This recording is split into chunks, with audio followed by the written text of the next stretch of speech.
That's bloody creepy, isn't it? What's he staring at? It's weird, that is. I mean, I actually just came into the house. I thought it's a nice place to start off the episode, and I noticed he's staring at me through the window. I also like the way that the window actually looks like it's a thick cottage window. You know, a thick window in a cottage. It's kind of almost like blurry in places, which is a nice little thing to add in. But anyway, we're back at it. Episode 2 on Kinlaig, and honestly, I've had a sleep now since I first started playing it, and I was looking forward to jumping straight back on. You know, it's growing on me even more, and my first impressions were quite positive anyway, so can't complain at all. Anyway, let's get a bit of an update. I've sold the pickup wagon that we start off with, the one that's good for, like, you know, silage and picking up straw, any loose product we put in the field. I think it's there really if we do decide to fill up the bunkers, but I've got rid of it because I bought a few new items and done a couple of things.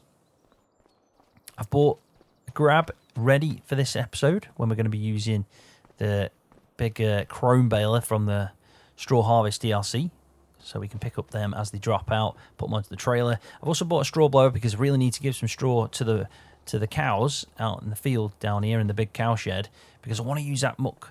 Yeah, I want to use this bunning muck spreader. So we really need to get some straw in. And yeah, it's ready to bale. So we're going to do that in this episode. But before we go up and look at some of the logging that I've done, because I said I would do that in between episodes because I know it's quite a tedious task. If you're into logging, this is a map for logging as well. The trees are perfect for it. And I really like the look of the spruce tree. Now, spruce tree in FS1922, you know, that was like the most common tree that you get like on maps that were easy enough to log, because you can just like put a chainsaw up them to take all like the branches off and stuff. I'm sure we didn't see many of them in like the base game FS25, but these spruce that I see now with the moss on, they look really nice. But before we go and do that, I want to talk about this that I noticed. Completely missed this in the last episode. But when I harvested the barley field and the wheat field and tipped it into this grain silo, I never noticed that in here, how cool is this? We can see the crop. It's called a bulk haul, and it's right next to it. And as soon as you tip it into that trigger outside, it automatically spawns in this spot. And you can see I've got wheat and barley. It tells me the amount at the bottom right. But what's even better is it's not like a fixed visual thing that we can't interact with until we use the actual pipe on the other side of that wall right in front of us to, you know, the normal way of like tipping in and unloading. We can actually pick it up like I've just done with this bucket. So we're at, what is it? We've got 41,000 litres of wheat and then 30,000 litres of barley. And we've just picked up 2,500. So we should get up to like 32 if we put it straight back in, which I thought was just pretty cool. So if I tip it there, can you see it filling up very slowly? Now you can see it if I tip quicker. So it's going straight into that point. I just thought that was super cool. And I've not seen anything like that, but how good is that for UK maps? There's a good chunk of UK farms that don't have like a proper silo where you tip into it or auger into it and then auger out. Some do, don't get me wrong, they do exist, but it's less common is what you could say in the US, where it's more common. We normally have these grain sheds. So the farmer will come in, tip in to these grain sheds, and then it stores in there, and then when it's getting taken or delivered at a later date, it gets picked up with the wheel load or whatever, and straight onto the lorry and off it goes. Like, that's probably the most common way. And if you want to see that real life, if you want to see that firsthand and you're not used to the British style of farming or agriculture, watch Clarkson's farm, because he does the exact same. He stores his grain in a shed, and then people come up, and then they've got a company that come and picks up the grain, and so on. So yeah, I just thought it was pretty cool.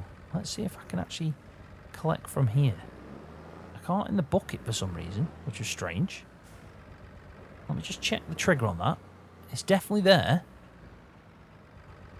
So I imagine I just need to drive up to it in a trailer, probably. But it would be nice if I could do it here. with a bucket, just because, say you got some chickens and you want to feed some wheat to them, you can. But then again, you can always just drive in with a bucket and grab a load, which again is pretty cool. Let's just, I'm going to have to try this out now. It's going to annoy me if not. Let's just plonk this here. I'll also just plonk the rear weight here. I am getting distracted. I only wanted to show this, but now I need to know that that actual unload trigger is this grain. I also wonder, like, what would happen if we tip into that section? Would it recognise? I'm going to have to try this out now. I'm intrigued. So let's pick up some barley, because you know that's the left side. There you go. So we can take barley. And it's, as you can see, going down. That is pretty cool. I like it. Because we, you know, if we can get something like that implemented into like modded grain sheds or like this, you could put it onto a UK map and you could tip in, and you know, you could do it the way that it's done in the UK, but a bit more convenient, because you can tip into a silo, it gets automatically loaded in there, and if you want to load out with a bucket, you've got the option to. But let's see if it actually works the other way, where you want to be fully realistic and tip into it manually and then unload manually. I wonder if it does it.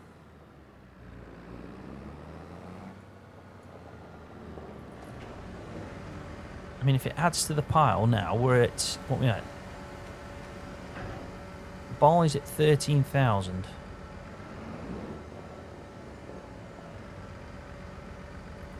Whoop. There we go, we just about did that. So yeah, the barley and the bulk haul's gone up to 32,973, so you can tip into it manually and unload manually. It doesn't really matter. But if you want the convenience of it going into a trigger and then loading it there for you automatically, you can also do that. So that is pretty cool. I love that feature. That is something I think can be utilised a lot by modders as well, which is only going to be a positive thing. Right, moving on to more updates. I decided to lease out a windrow. I'm also going to lease out the baler. Thinking about money, I know I said at the start, £1 million plenty. It's not. When we've got all the productions that we need to build our log cabins, our little holiday homes, to have like £10,000 minimum a month, which is the aim from that, which I think is crazy money. I mean, I'd love that a month. I could only dream of having that a month. But anyway, I decided to lease out the equipment that I need instead of buying it. So I leased out this row. I thought I'd go for a bigger style row because of the fact we've got 350 now sitting in this thing. So it's not like we need to skimp out on the equipment. So while I was doing the logging, I actually set a worker going in both of these fields that we've harvested in, and we dropped off like 7, I think it was 7.5 metre. The header's 7.5 metre, so each row of straw was going to be 7.5 metre. So I decided to use the windrow and roll up the straw into wider swaths to make life easier when we're doing the baling in a second. I've done that on both fields, so they're all sorted out. I also spawned in a couple of bales because I had no feed for the cows. When we're using the enhanced animal mod, I don't know if we're going to lose animals. I know it's not as in-depth as the realistic livestock mod, which is my go-to, but I thought best chance to try that mod out would be in this series, because obviously it's a bit of a mini series just to test out everything and yeah, enjoy the map that's been created by. I honestly do think, and I've seen a few other people say this, I think this might be, for me personally, the best Giants map we've seen since I've been playing the game. And I know I'm biased. I know, I get it, fully get it, but I think it is. I think it's just been made differently. All the foliage and everything looks better, but maybe that's because I'm used to the British foliage that we see around the place. But yeah, I do think it is. But yeah, with the animals, I know I'm going to get some meadow grass eventually, but I'm still in the starting month. We're going to jump straight to September and do onions in the next episode, and then I'm on 3-day months, which gives me a bit of a better buffer than just jumping straight through to the next month. But I did give them some feed. I just purchased 2 hay bales, give them that, and that's just kind of tied them over. Yeah, we got like 18,000 litres, so plenty of food for the Highlands, and yeah, yeah, I'm hoping to get some muck off them soon so I can actually do some muck spreading in these fields with that bunning, which is a beast. So it's changed around here a little bit on the left-hand side. You can see that I'm opening up now, and you can see the clearing that's coming. I've only chopped down 5 trees, but these trees are beefy. Some of them are massive, and these are the ones that I said, like the spruce.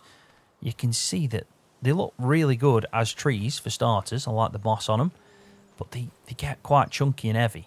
Like, there's one over here, and this one's a pine tree, and it's massive, but not as big as the ones that I put on the trailer. Now, I tried to use the old school fast track that we've got with the front loader on. Got a front loader attachment for it and everything, and it, even with the rear weight on the back, it was tipping, and some of them it just couldn't even grab with that kind of front loader style thing. So I decided to move to a wheel loader. Now, I'll lease this out. It's a beast of a thing. It costs a lot of money, but we need it. The plan is to get this clearing done, decorate it, put that pond down, you know, and I think it can just be a really nice focal point, and we can try and replicate them famous Scottish holiday homes that are everywhere, them log cabins you can see, which if you haven't done and you get the chance to, you should definitely do it, because I've done it with Beanie. I've been to Scotland a few times, but it's a really nice place to just go and escape. It's just a vast openness, if you pick the right spot, of peace and quiet and the world that we don't see anymore. So it's a nice thing. But anyway, I've got a full trail load already prepped to go. We're going to go take this to the sawmill and then purchase the sawmill, because we need to start bringing in some of the goods that we're going to need to build what we want to get done. And I know if we have a look, I'm on the wrong menu here, but if we go to construction, yes, they are cheap. I'm going to put it like around this section. But yeah, they are cheap. Don't get me wrong, to start with. But you can see that we need planks, beams, desk as well. So we're going to need some furniture. Might be able to buy that one, I think, because, you know, it's normal to go and buy some desks. But this I want to produce. The shingles I want to produce, which is why we're going down the route of the stonemason and all that good stuff. But yeah, I want to put about 6, maybe 8, depending on how far I go with this. But at least 6 of these around the side. But I was thinking that I could put 2 at the bottom end and just have like a driveway and a nice little parking spot for a couple of cars. I think that would look good. So that's the aim. This is why I'm doing this. And I decided, just like in each episode, we're going to get 2 of the collectibles. I'm going to chop down 5 trees. 5 trees in each episode. It shouldn't take too long then to kind of open up the clearing area. And even if I do them at the start, you know, just before I start the video, you can get a good glance. But you can see I've got 3 massive trees still left to haul after taking this. I'm going to have to smooth that out onto when I do put in the road. Well, I'm hoping this is a lot of wood. I've also noticed the forestry helper mod by FarmSim Tim currently isn't working. I'm pretty certain of it because I've got it activated, but it's currently, I'm getting no like snapping or more information on the logs. It's probably something to do with the way, yeah, the update for the expansion. I imagine it's changed something that's made it have a little bit of a wobble. So that'll get sorted soon enough, I'm sure of it. Right, let's just double check which way to go here. So the perfect plan would be here. Drive down our main kind of dirt track. Go through this way down. Collect our first collectible of this episode down here. And then probably to about here. Collect our second collectible. And then that's that out the way. And then the sawmill's just here. So at least, you know, we've got a pretty straight road drive to this. And we've got to take our time, because the amount of times in FS over many games, back in FS17 days, FS19 days, the amount of times I've tipped trailers with a load of logs on like this. And I don't do logging that much in 25 at all, to be honest, because I think the difference with 25 for me is I'm still playing a lot on 22 for the farmhand. I'd say half of my time on FS is actually on 22 with the farmhand.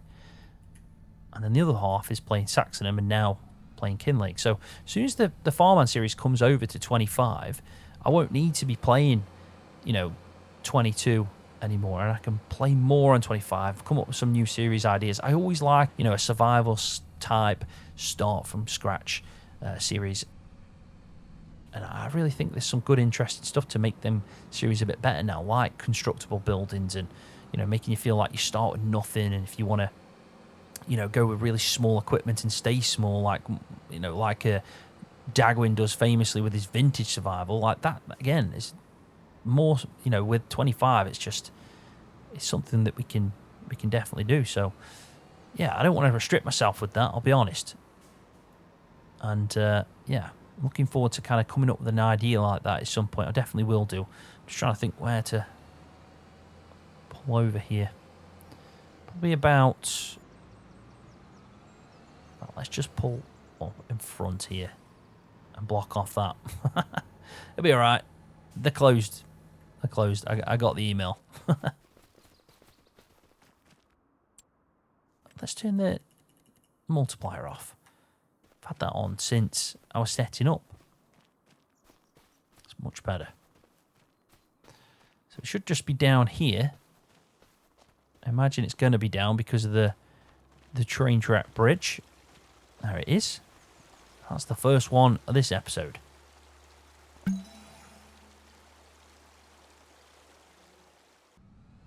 So we found 3 now out of the 12, and that was chapter 9. So we got 9 left, and we just found chapter 9. So let's move on to the next one. I know we're going to have to carry on down this road. Probably don't want to put cruise control on like I just did. I am worried. We don't want to be knocking any of them off. Definitely not. Luckily, it's quite quiet at the moment. There's not much traffic. Alright, so the other one is just there. I think we pull in about here. We should be good there. Let's go on a bit of a parkour detour. Parkour. I absolutely loved the US office, and that parkour intro to that episode they did was brilliant. It's a show that I can watch a million times, and there's not many shows like that where you could maybe go like 6 months and go back to it and watch all the series again. Stranger Things is one of them. I've watched that like 4 times, and I'm really looking forward to the final series. I'm looking forward to it, but I'm also, you know, gutted a little bit that it's going to end, because it is a cracking show that brings back a lot of nostalgia for some of the great things I watched in the 90s as a kid. And yeah, it's a really good show.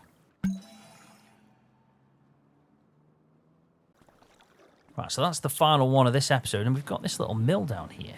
It's actually got a door, so I thought we'd just walk in because, you know, for the fact that this is not even a production, but we've got animations set up on it, and can we actually get up there? That's going to be irritating. I think I'm pretty certain that's not something we can enter. But yeah, I just like that kind of extra detail. I know they went for that with FS25. They announced it a lot at the FarmCon when we learn about FS25. That Riverbend Springs especially had a lot of like extra details, let's say, to make it more immersive. And they've tried that with this, haven't they? They wanted to add these extra features in, and it looks pretty good coming from a stream like that across, and then it travels it over here. So without that, it would probably just stream down, but they've done it so they can generate the energy from that. So like a mill would. Makes you think, like, we don't really need all this stuff we've got nowadays, do we? I mean, we'd be lost without it, but they survived before. People did. My God, I'm sounding more like my dad every day. It's like I know I'm getting old now.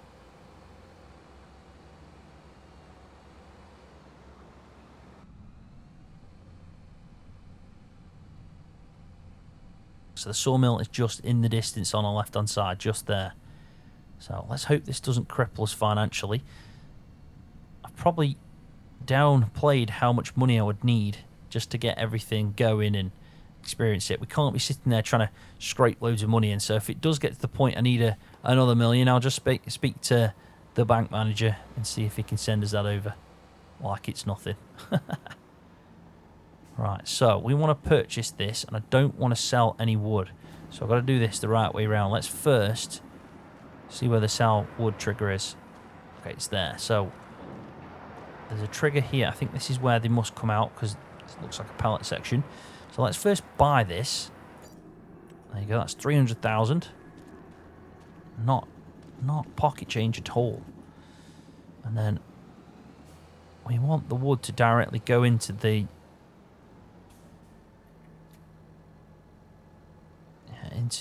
production. So let's just see. Let's see if I drive through this. I don't want to just sell it, you see, and get profit from that. I need it to go into our production. Okay, so I think I do need to sell it, but with us owning it, we should be good. Now I'm probably going to tell it to make. Let's just activate that. We'll activate that, and we'll activate that as well, because I'm not sure if I'm going to need any prefab walls. I imagine at some point I will. I mean, we may as well activate them all. And if we don't use them, we can always go and sell them. I mean, at some point we could even try and build the big castle and see, just to see what it looks like. Alright, so that's gone. We've got no money, so it's gone straight into it. And 20,000 litres of wood. Probably expected a little bit more, thinking about it, because 20,000 litres doesn't sound like much. And let's just have a look at what we get. We got some big stones coming through now, at least. Let's go to prices and just look. If we sold wood direct, how much we'd get for it? Where's wood? Let's have a look. So it's not bad money, is it? 1,800 per 1,000 litres to 20,000. You know, we would have made a lot of money from that trail load. So not bad. I wonder if it'll drive us back. It should do, you know. There should be like an inbuilt system for it to drive. So if I tell it, let's just say we want it to go. I remember how to do this now. Create job. There you go. Right, so if I just press that, go create job, go to. I want it to go to probably just like up here. We'll be fine. Probably like there. And then start. It should follow the road network because it is a DLC map. Like, you know, it's a Giants map. So, yeah, we'll see how he gets on. I mean, it's weird not using auto drive for this. I have trust issues. Only because I just don't use this feature enough. Anyway. Let's crack on. We're going to go down to the dealership. I'm going to take a bit of a drive. It's a pretty straightforward route. In fact, we can go straight on. We're going to pick up the baler. We're going to get it on lease, and we're going to get this straw baled up. We'll carry on with the logging, you know, in the next episode. We'll keep the productions flowing through, because first we've got to make the clearing anyway. But if we can just keep producing everything that we need, you know, we should have some storage and some stock basically to use straight away to put into them to put into the holiday homes. And look, the dealership isn't that far away from this farm.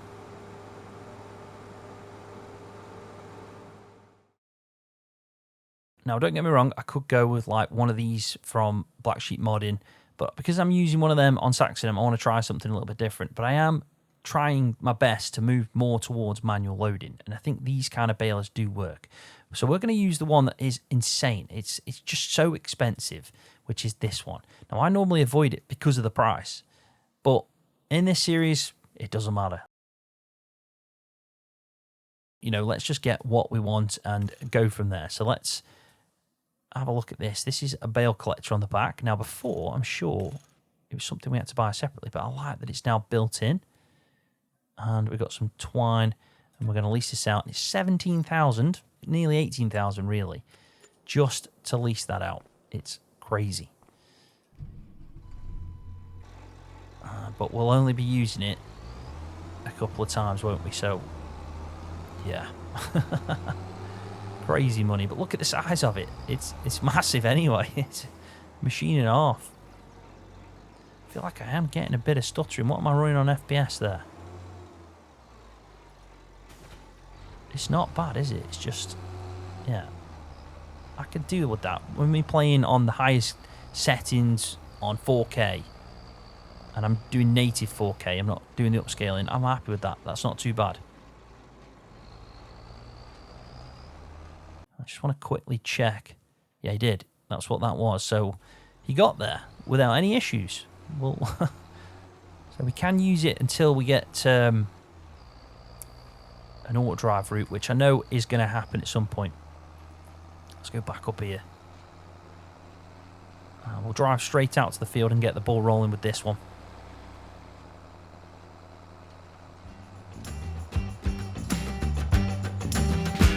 I don't know where I've been. I don't know where I'm going. Been holding on to the past, but this life keeps on moving. Don't you worry about me. I'm gonna leave this all behind tonight. Take a little time just for us to get it right.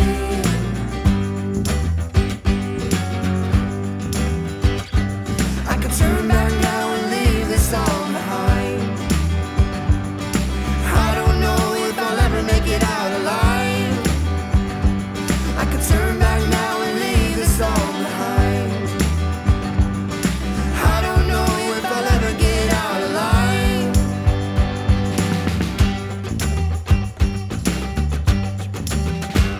I don't know where I've been, I don't know where I'm going. Been holding on to the past, but this life keeps on moving. If you're worried about me, know I'll make it back home to you. Don't forget me when I'm gone, 'cause right now I've just got to be free. I can turn back now and leave this all behind. I don't know if I'll ever make it out alive. I can turn back now and leave this all behind. I don't know if I'll ever get out alive. And if you wait, I could take you far away.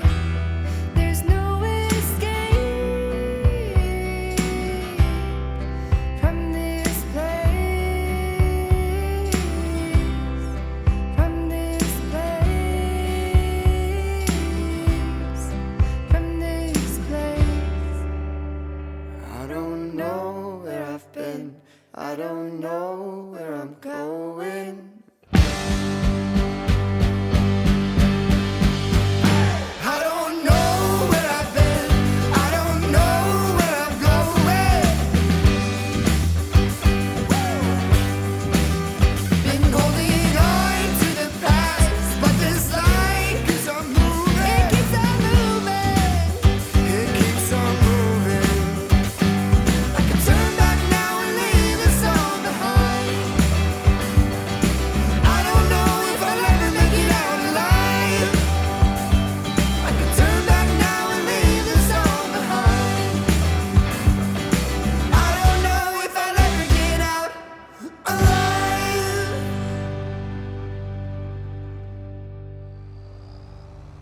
That went so smooth.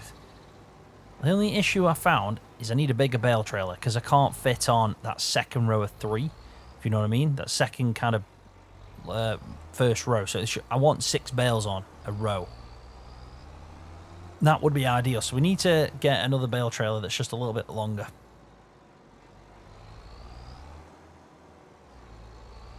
It's a bit on the small side of things for what we need, but that works, honestly, really, really simple. I've had issues with them kind of balers in FS22 with the creative mesh one, and also the one by Black Sheep Modding, where sometimes when they drop out, they kind of they get misaligned, but that worked perfectly on all the 3s that were dropping.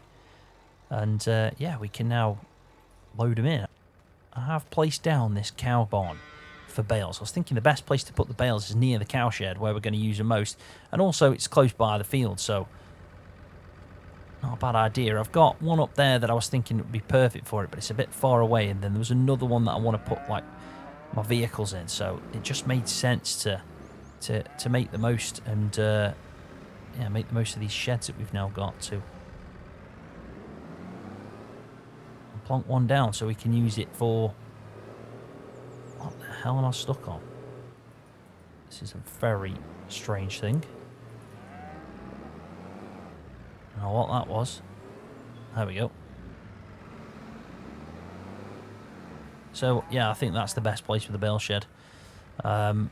We can never stack more than 3 high as well because of the height of the front loader on the JCB, unless we get something else like a telehandler maybe. But I think we'll be fine. I'm enjoying the fact I'm doing manual bales again, manual loading and unloading. I mean, I probably should have given myself a bit more room, and I went right up to the field boundary. So that's the only negative to where I've put this bale shed. Maybe even more of a reason to get a telehandler.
So I did try to put a bale in there as a, you know, just to see if it'd spawn. It looks like there's no bale trigger for straw. So you do need a straw blower. But we're going to put 2 bales in. I've stacked it all up nicely over here. Quite proud of that. That's the best experience I've had with manual loading bales probably since FS25 dropped. I just need to keep an eye on it because it's when it moves on its own that's the problem. So yeah, we'll have to see. But these are all manually stacked, manually unloaded and loaded from the field. I mean, using that baler and picking up 3 at a time, it just works so well. I think that's the way to do it going forward, to be honest. Let's just check how much straw they hold, because I'm seeing no straw playing currently. So they obviously hold quite a lot of it, but they've got some, and that's the main thing. We don't need to fill it up. And we are finally seeing a bit of a straw playing come through here. So yeah, looking pretty good. Do need a feed mixer at some point if we get some milkers or anything, but I'm quite happy just giving him a bit of feed, like doing some hay bales, especially with that baler. We can just fill up the right hand side. Ideally, like I've placed this down, I realised to myself that if I just put it back another foot or something, yeah, it would have been much easier to load in and out. But, you know, if I got a telehandler, it would be easier because they turn better. Even though that turns really well with the all-wheel steering, it's not quite as good as a telehandler. For episode 2 on Kinlaig, I think that's been pretty productive. We've put all the straw in, put a new shed in, got some logs sold, that's processing through now, and we got another 2 collectibles. So yeah, and the next one we'll do the same, 2 more collectibles, 5 more logs chopped down. I'll get that sorted out now, so when I start in the next episode, we've got another trail load to take, and then yeah, we'll just keep going. I think in the next episode, main focus has to be to do the onions. In the crop calendar says August and September is when it's harvest season. So if we have a look, this is our onion field up here, 24. And if we go to growth, you can see it's in the last growth stage. It's got to be next month, and we're going to go straight into that month. We've also got a grass field to do some hay in at some point, but not too fussed for that right now. We've got a bit of feed to last them out, more straw bedding. We're in good shape, and we've got some rain coming as well. So yeah, let's focus on getting the onions harvested in the next episode. But on that note, I'm going to leave it there. Thank you so much for watching. Hopefully you're enjoying it. If you are, give it a thumbs up for me. It really does help me out. And if you're new to the channel, hit that subscribe button for more videos just like this one on Farming Simulator. See you, everybody.